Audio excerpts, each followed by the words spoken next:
Tim, you're going to tell me a little bit more about St. Patrick's Well, which was, well, just looking here, 1847 it was brought in, yeah? It built it up and made it accessible around that time. So that was 1847 was the time of the famine. So it must have been a great value at that time as well. And we're on the road now from the Limerick Road leading into Galway on the Duntry Road. We're about 2 miles outside the village and west of it. And as we look up onto the field here where the well is, originally the site of the Massey's original house was built on that field.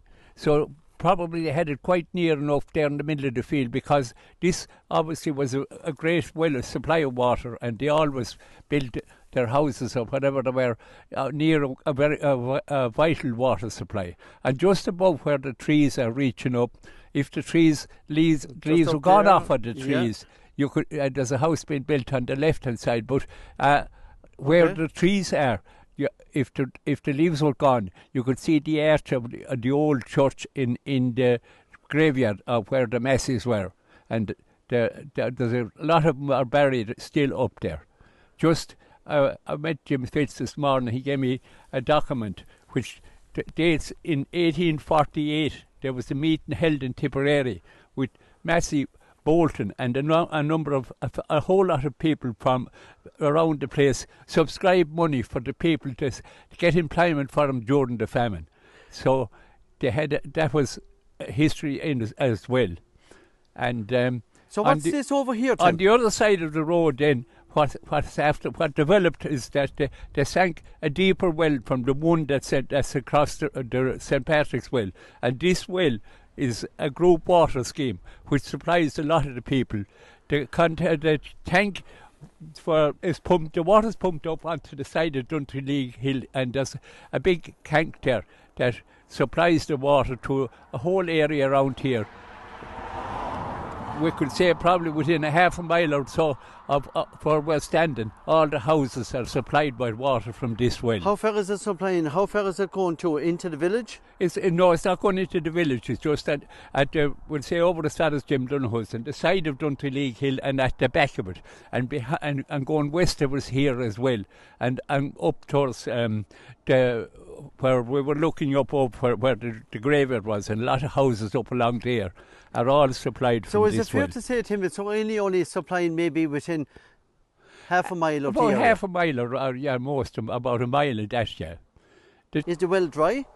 No, the well, I thought when we looked at it first when we came, it's opened up now around the well, but before this, with the growth along the bank of the road, it was hardly, you wouldn't visible, but now it's quite visible because all the vegetation has been cut back. And to my surprise, I went down into the well, and there's quite a fresh supply of water in the well.